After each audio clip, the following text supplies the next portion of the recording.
السلام علیکم ورحمۃ اللہ وبرکاتہ۔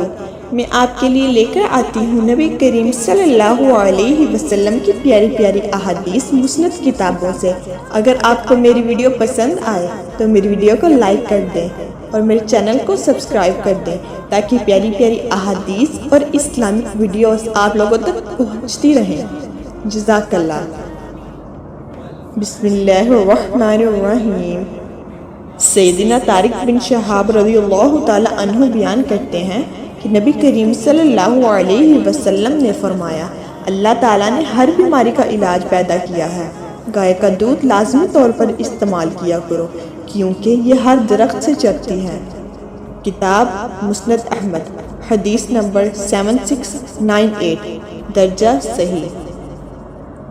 سیدنا ابو ہریرہ رضی اللہ تعالی عنہ بیان کرتے ہیں کہ نبی کریم صلی اللہ علیہ وسلم اپنے صحابہ کرام کے پاس آئے جبکہ وہ کھمبی کا ذکر کر رہے تھے اور بعض کہہ رہے تھے یہ تو زمین کی چیچک ہے۔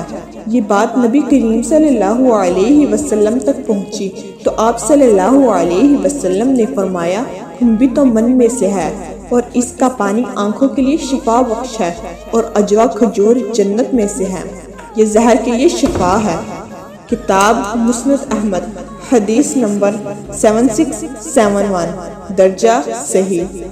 سیدنا سعد بن ابی وقاص رضی اللہ تعالی عنہ بیان کرتے ہیں کہ نبی کریم صلی اللہ علیہ وسلم نے فرمایا، جو شخص نہار میں مدینہ کے دو حروں کے درمیان والی کھجوروں میں سے 7 عجوا کھجوریں کھائے گا تو اسے سارا دن شام تک کوئی چیز نقصان نہیں پہنچائے گی، اور اگر یہی کھجوریں شام کو کھائے گا تو صبح تک اسے کوئی چیز نقصان نہ پہنچائے گی۔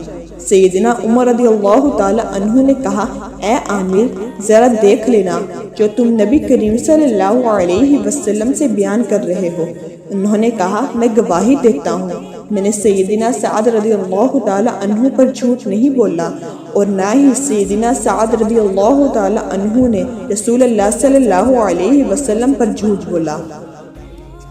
کتاب مسند احمد، حدیث نمبر 7669، درجہ صحیح۔